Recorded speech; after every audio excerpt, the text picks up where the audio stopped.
कहानी की शुरुआत होती है 1950 में, जहां एक कार फैक्ट्री के अंदर कुछ गाड़ियां तैयार की जा रही थी। लेकिन उनमें से एक लाल रंग की गाड़ी खास थी, जिस पर एक मैकेनिक काम कर रहा था। जब वो इंजन चेक कर रहा था तो अचानक गाड़ी का हुड अपने आप बंद हो गया, जिससे उसका हाथ बुरी तरह जख्मी हो गया। उसे जल्द से जल्द डॉक्टर के पास ले जाया गया और उसके बाद एक और मैकेनिक गाड़ी चेक करने आया। जब वो गाड़ी के अंदर था तो उसकी सिगार की राख सीट पर गिर गई। खैर, फिर कई घंटे बीत गए और फैक्ट्री का काम खत्म हो गया। सब अपने अपने घर लौट रहे थे, पर जाते हुए सुपरवाइजर ने देखा कि लाल रंग की गाड़ी की लाइट अभी भी चालू थी। उसने जैसे ही गाड़ी खोली तो अंदर से सिगार वाले मैकेनिक की लाश बाहर गिरी। इस घटना को अब 28 साल बीत चुके थे। हम डेनिस नाम के एक स्टूडेंट को देखते हैं जो अपनी गाड़ी में अर्नी नाम के एक दूसरे लड़के के घर पहुंचा। अर्नी एकदम सीधा साधा पढ़ाकू लड़का था। डेनिस और अर्नी एक दूसरे से काफी अलग थे, पर फिर भी वो जल्द ही काफी अच्छे दोस्त बन गए। आज उनके स्कूल का पहला दिन था। स्कूल पहुंचकर उन्होंने अपने लॉकर से नई किताबें निकाली। तभी उनकी नजर ली नाम की एक नई लड़की पर पड़ी, जिसकी खूबसूरती ने स्कूल के सभी लड़कों को दीवाना कर दिया था। बाद में जब डेनिस और अर्नी घर लौट रहे थे तो अर्नी को अचानक एक घर के बाहर एक गाड़ी दिखाई दी, तो उसने डेनिस को तुरंत रुकने को कहा। उन्होंने जब पास जाकर देखा तो वो एक लाल रंग की क्लासिक कार थी। ये वही फैक्ट्री वाली कार थी जिसे हमने कहानी की शुरुआत में देखा था, पर अब इसकी हालत बिल्कुल खटारा हो चुकी थी। लेकिन अर्नी को इससे कोई फर्क नहीं पड़ा और वो उसी पल गाड़ी का दीवाना हो गया। तभी गाड़ी का मालिक जॉर्ज वहां आया और उसने कहा कि इस गाड़ी का नाम क्रिस्टीन है और ये उसके भाई की कार है, जिसकी कुछ हफ्तों पहले ही मौत हो गई। दरअसल जॉर्ज जल्द से जल्द इस गाड़ी से छुटकारा पाना चाहता था, इसीलिए वो इसे सिर्फ $250 में बेचने को तैयार हो गया। डेनिस ने अर्नी को सलाह दी कि इतनी खटारा गाड़ी पे पैसे क्यों लगा रहा है भाई, कोई दूसरी ले लियो। मगर अर्नी ने बिना सोचे समझे उसी वक्त गाड़ी खरीद ली। फिर शाम को जब वो घर लौटा तो उसके माँ बाप ने उसे गाड़ी खरीदने के बारे में बताया, जिस पर उसकी माँ ने उसे बहुत डांटा। लेकिन अर्नी ने उनकी एक नहीं सुनी, क्योंकि उसने ये गाड़ी अपने जमा किए हुए पैसों से खरीदी थी। पर फिर भी उसकी माँ कहने लगी कि ये गाड़ी इस घर में तो नहीं रहेगी। तो अर्नी डेनिस के साथ गाड़ी को लेकर एक गराज में पहुंचा। वहां वो गराज के मालिक विल से मिले, जो एक नंबर का खड़ूस बुड्ढा था, पर फिर भी उसने अर्नी को यहाँ अपनी गाड़ी रखने की इजाजत दे दी। रास्ते में डेनिस ने अर्नी से पूछा कि उसने क्रिस्टीन जैसी घटिया और खटारा गाड़ी क्यों खरीदी। इस पर अर्नी ने कहा कि उसने ये गाड़ी नहीं चुनी, इस गाड़ी ने उसे चुना है। अगले दिन डेनिस लंच के दौरान अर्नी का इंतजार कर रहा था। काफी देर तक जब अर्नी नहीं आया तो वो उसे ढूंढने निकला। तब उसने देखा कि बडी नाम का एक बदमाश लड़का अर्नी को परेशान कर रहा था। डेनिस ने बीच में आने की कोशिश की तो बडी ने लंच जमीन पर फेंक दिया और अर्नी को उस पर गिरा दिया। इससे बेचारे अर्नी का चश्मा गिर गया तो बडी ने उसे अपने पैरों तले कुचलकर तोड़ डाला। इसके बाद बडी अर्नी की हालत पर हंसने लगा, पर तभी डेनिस ने मौका देखकर बडी पर हमला बोल दिया। पर तभी बडी की गैंग ने डेनिस को घेर लिया। खैर, जल्द ही एक टीचर ने वहां आकर लड़ाई रुकवाई। तब अर्नी ने उन्हें बताया कि बडी ने उसे चाकू से धमकाया है। तब टीचर ने उसे अपनी जेब खाली करने को कहा तो उसकी जेब से वही चाकू निकला। आखिरकार टीचर ने बडी और उसके चेलों को ऑफिस में भेज दिया, जिसके बाद बडी को स्कूल से ही निकाल दिया गया। इसी तरह कई हफ्ते बीत गए और अर्नी दिन रात मेहनत करके गाड़ी ठीक करने में जुटा हुआ था। इसके बाद गैराज के मालिक ने अर्नी को गैराज में मदद करने की नौकरी पर ही रख लिया और बदले में अर्नी अपनी गाड़ी के लिए कुछ पुर्जे इकट्ठा कर सकता है। अर्नी ने इसके लिए हाँ कर दी और फिर दिल लगाकर गाड़ी ठीक करने में जुट गया। मगर उसे इस बात का एहसास ही नहीं हुआ कि कब उसे गाड़ी ठीक करते करते क्रिस्टीन से हद से ज्यादा लगाव हो गया। फिर शाम को डेनिस अर्नी से मिलने गया, क्योंकि वो काफी दिन से मिले नहीं थे। लेकिन उसने देखा कि अर्नी पहले से बहुत ज्यादा बदल चुका था। वो बिना चश्मे के स्टाइलिश कपड़े पहनकर राउडी की तरह चल रहा था। वो ज्यादा देर डेनिस से बात करने के लिए भी नहीं रुका और गैराज में काम करने चला गया। उसकी माँ ने उसे रोकने की कोशिश की, पर आर्नी उन्हें नजरअंदाज करके चला गया। फिर उसकी माँ ने डेनिस से कहा कि वो आर्नी और उसकी नई गाड़ी की वजह से काफी परेशान है, क्योंकि उन्हें पता चला था कि गाड़ी के पिछले मालिक की गाड़ी के अंदर ही दम घुटने से मौत हो गई थी। ये सुनकर डेनिस जॉर्ज से मिलने पहुंचा तो जॉर्ज ने उसे अपने भाई की कहानी सुनाई। उसने बताया कि जब उसके भाई ने क्रिस्टीन को खरीदा था तो वो पूरी तरह उसका दीवाना हो गया था। इसी गाड़ी में उसकी पत्नी और बेटी ने भी अपनी जान गंवाई थी और फिर उसके भाई की मौत के बाद ये गाड़ी न जाने कैसे खुद ब खुद जॉर्ज के घर के बाहर आकर खड़ी हो गई। ये सुनकर तो डेनिस और भी घबरा गया। खैर, शाम को वो दोबारा से गैराज में गाड़ी देखने पहुंचा। उसने गाड़ी खोलने की कोशिश की, पर जैसे ही उसने हैंडल खींचा तो रेडियो अपने आप शुरू हो गया और डेनिस उसी समय डर कर भाग निकला। फिर अगली सुबह डेनिस स्कूल स्टेडियम में था क्योंकि आज उनका फुटबॉल मैच था। डेनिस एक खास गोल मारने के बारे में सोच रहा था कि अचानक उसने अर्नी को वहां आते देखा।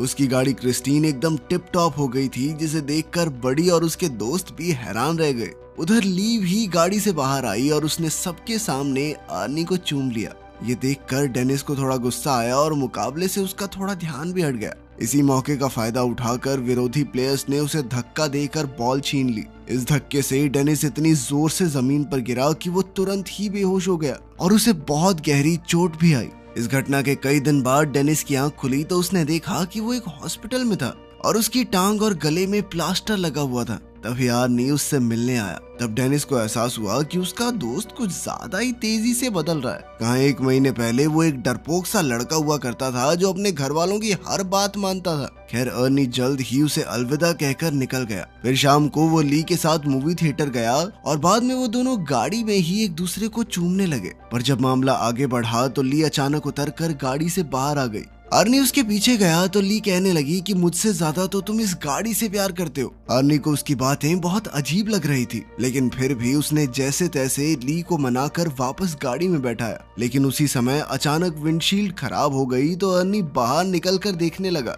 अंदर ली कुछ खाने ही लगी थी कि अचानक गाड़ी का रेडियो अपने आप चालू हो गया। उसी समय डैशबोर्ड से बहुत तेज रोशनी आई और ली को लगा कि उसका गला घुट रहा है। उसे सांस नहीं आ रही थी तो अर्नी तुरंत उसकी मदद के लिए दौड़ा, मगर गाड़ी अंदर से लॉक हो चुकी थी। अर्नी बेहद परेशान होकर बाहर से गाड़ी खोलने की कोशिश करता रहा, पर कोई फायदा नहीं हुआ। इधर ली दम घुटने से मरने ही वाली थी कि ऐन वक्त पर वो अंदर से दरवाजा खोलने में कामयाब रही और तभी साथ खड़े एक आदमी ने जैसे तैसे उसे खींचकर बाहर निकाला। ये देखकर अर्नी ने गुस्से में उस पर हमला कर दिया, पर वो तो सिर्फ ली के गले में फंसा हुआ खाना निकाल रहा था। आखिरकार मामला शांत हुआ और अर्नी ली को घर वापस छोड़ा।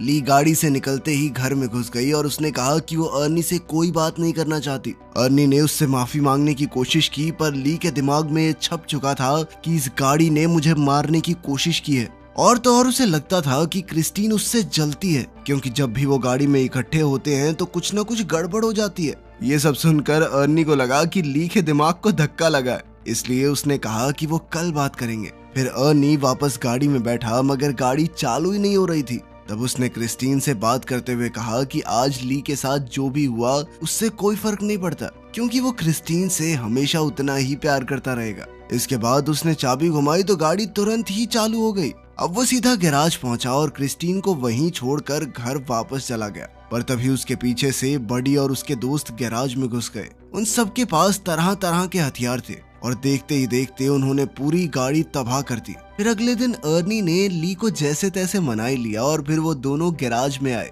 ताकि अर्नी गाड़ी से अपना वॉलेट निकाल सके। मगर जैसे ही वो अंदर गए तो क्रिस्टीन को तहस नहस देखकर अर्नी को बहुत बड़ा धक्का लगा। ली ने हैरान होकर पूछा कि ये किसने किया, मगर अर्नी अचानक बिना बात के उस पर चिल्ला पड़ा और उसने ली को दूर चले जाने को कहा। बाद में अर्नी ने अपने माँ बाप को इस बारे में बताया तो उन्होंने अर्नी को शांत करते हुए कहा कि वो उसे नई गाड़ी दिलवा देंगे। पर इससे अर्नी को और ज्यादा गुस्सा आ गया, क्योंकि वो जानता था कि ली की तरह उसके माँ बाप को भी क्रिस्टीन से नफरत है। और तो और उसने क्रिस्टीन की इस हालत का जिम्मेदार भी अपने माँ बाप को ही ठहराया, क्योंकि अगर वो उसे गाड़ी घर पर रखने की इजाजत दे देते तो आज वो सही सलामत होती। फिर वो उन्हें और भी बुरा भला कहकर अपने कमरे में जाने लगा, पर उसके पिता ने उसे पीछे से पकड़कर अपनी माँ से माफी मांगने को कहा। मगर अर्नी और भी बुरा भला बोलता ही जा रहा था तो उसके पिता ने उस पर हाथ उठा दिया, लेकिन अर्नी ने भी वापस हमला किया और चुपचाप घर से बाहर आ गया। वो सीधा क्रिस्टीन के पास पहुंचा और एक बार फिर से एक एक पुर्जा जोड़कर उसे ठीक करने का फैसला किया।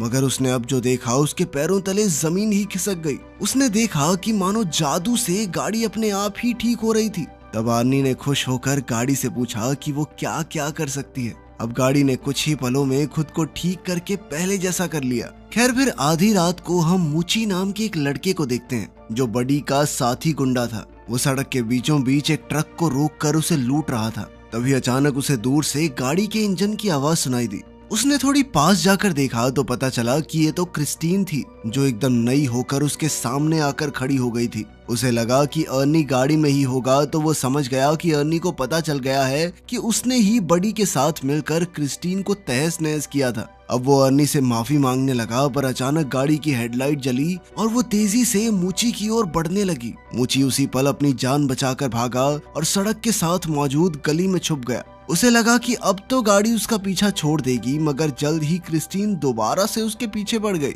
अब मूची भागकर एक पुराने वेयरहाउस में घुस गया, लेकिन क्रिस्टीन ने उसका पीछा नहीं छोड़ा। आखिरकार मूची एक जगह फंस गया जहां क्रिस्टीन ने उसे घेर लिया और अब उसके पास भागने का कोई रास्ता नहीं था। मूची ने अपना चाकू निकालकर अर्नी को धमकी दी, पर क्रिस्टीन जबरदस्ती अंदर घुस गई और मूची को बेरहमी से कुचल दिया। फिर अगली सुबह अर्नी डेनिस से मिलने गया और उसे मूची की मौत के बारे में बताया। ये सुनकर डेनिस को बहुत हैरानी हुई। उसे ये भी समझ नहीं आ रहा था कि अगर क्रिस्टीन पूरी तरह तबाह हो गई थी तो वो अपने आप ठीक कैसे हो गई। मगर अर्नी ने कोई जवाब नहीं दिया और चुपचाप चला गया। तभी डिटेक्टिव जेंकिंस उससे मिलने आया और भरोसा दिया कि वो क्रिस्टीन पर हमला करने वाले गुंडों को ढूंढ रहा है और साथ ही मूची के कत्ल का केस भी उसी के पास है।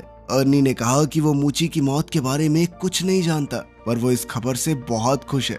ये सुनकर डिटेक्टिव को उस पर शक हो गया। उसने अर्नी को बताया कि उसकी गर्लफ्रेंड ने ये गवाही दी है कि गाड़ी बिल्कुल टूटने फूटने के बावजूद भी अपने आप ठीक हो गई। ये सुनने के बाद अर्नी चुपचाप वहाँ से चला गया। बाद में उसने ली को फोन करके मिलने बुलाया, तो ली ने इनकार कर दिया, जिससे वो और ज्यादा गुस्से में आ गया। वहीं दूसरी ओर ली और उसका दोस्त डॉन शराब लेकर गाड़ी में जा रहे थे। रास्ते में एक दूसरी गाड़ी उनका पीछा करने लगी, तो बडी ने गाड़ी रोककर देखा कि आखिर इस गाड़ी में कौन है, पर हेडलाइट्स की वजह से उसे कुछ दिखाई नहीं दिया। फिर उसने अपनी गाड़ी रिवर्स की तो दूसरी गाड़ी भी वैसे ही रिवर्स होने लगी और तब ये खुलासा होता है कि वो गाड़ी कोई और नहीं बल्कि क्रिस्टीन ही थी। अब बडी ने गुस्से में आकर गाड़ी भगाई और सीधा एक गैस स्टेशन पर जाकर ही रुका, जहां उसका दोस्त रिची काम करता था। फिर उसने बाहर आकर एक लोहे का सरिया उठाया और अपना पीछा करने वाले आदमी को सबक सिखाने के लिए तैयार हो गया। लेकिन तभी क्रिस्टीन बहुत तेज रफ्तार में आई और सीधा बडी की गाड़ी से जा टकराई, जिससे उसकी गाड़ी का बहुत नुकसान हुआ।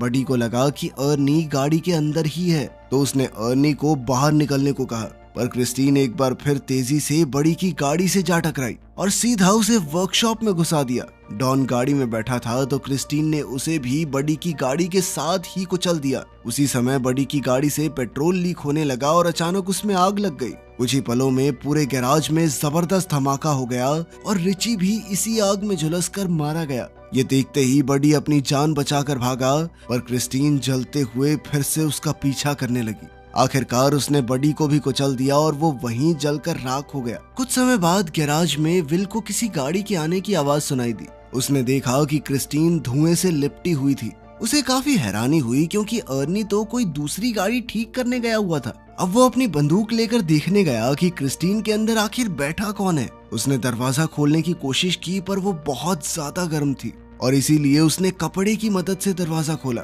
जब उसने देखा कि गाड़ी तो एकदम खाली थी, तो उसे कुछ भी समझ नहीं आया। फिर वो खुद गाड़ी में बैठ गया, पर अब उसे इस गलती का नुकसान भुगतना होगा, क्योंकि क्रिस्टीन आज कोई गवाह जिंदा नहीं छोड़ने वाली थी। अचानक उसने दरवाजा अंदर से बंद कर दिया और फिर उसने विल की सीट को डैशबोर्ड में घुसाकर बेरहमी से मार डाला। फिर अगली सुबह जब अर्नी गैराज पहुंचा, तो उसने देखा कि वहाँ कई सारी पुलिस कार्स मौजूद थी। वहाँ वो डिटेक्टिव जेंकिंस से मिला, तो पता चला कि क्रिस्टीन में गैराज के मालिक विल की लाश मिली है। इस पर अर्नी कहने लगा कि वो नहीं जानता ये सब कैसे हुआ, पर उसका दिल जानता था कि इसके पीछे क्रिस्टीन का ही हाथ है, क्योंकि वो एक बार फिर से चमचमाती हुई अपनी जगह पर खड़ी थी। उधर डेनिस हॉस्पिटल से घर लौटा, तो ली ने उसे फोन करके कहा कि वो उससे मिलना चाहती है। ली ने कहा कि उसे लगता है कि क्रिस्टीन ने अर्नी को अपने वश में कर लिया है और अब वो क्रिस्टीन की दीवानगी में पागल होकर कुछ भी उलझुल हरकतें कर रहा है। डेनिस ने कहा कि उसे यकीन है कि अर्नी खुद से कोई गलत काम नहीं कर सकता,